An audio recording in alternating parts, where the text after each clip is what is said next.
In the journey towards a new life, you'd need to adjust your personality. This adjustment would require self-reflection on your current thought patterns and altering them as necessary.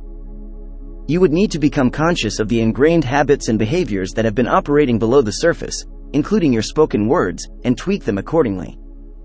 Furthermore, you'd have to assess the emotions that tie you to your past, and determine whether these emotions should have a place in your envisioned future. The average individual attempts to craft a new personal reality with the same personality, which is often unsuccessful. To bring about genuine change, we must essentially transform into a new person. To put it in simpler terms, thoughts are the brain's language, while feelings are the body's language. The combination of how we think and feel shapes our state of being.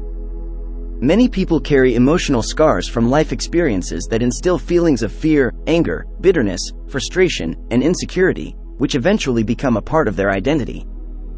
When these individuals activate certain brain circuits by thinking specific thoughts that align with their insecurities, they start feeling insecure. This feeling stimulates more insecure thoughts, leading to a production of more insecurity-inducing chemicals. This repeated cycle conditions the body to subconsciously adopt an insecurity mindset.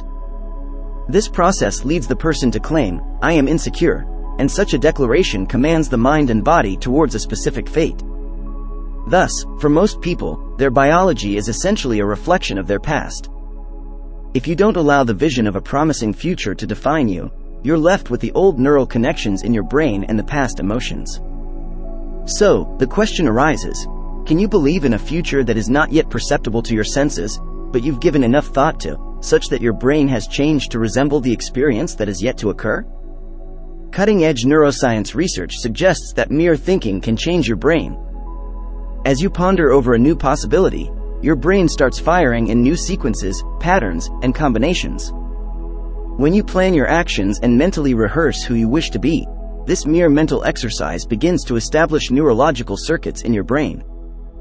Now, your brain becomes not just a record of the past, but also a map for the future. To embark on this journey, you must embrace your future emotionally before it materializes. You shouldn't wait for your healing to feel whole, your new relationship to feel loved, your success to feel empowered, or your wealth to feel abundant. This new approach contradicts the old model of reality, cause and effect.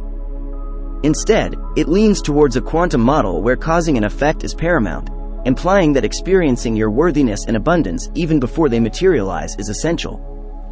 Teaching people how to train their body to feel what the future could feel like before it becomes a reality is critical. If done correctly, the body, acting as the unconscious mind, starts believing it's already living in that future reality. This belief begins to trigger new genes in ways that transform the body as though the event has already happened.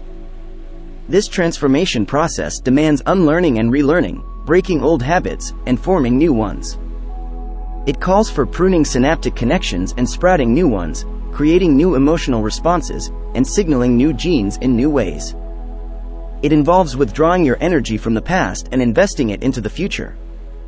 Our aim is not to teach people to pray for their prayers to be answered, but to rise from their meditations as though their prayers have already been answered.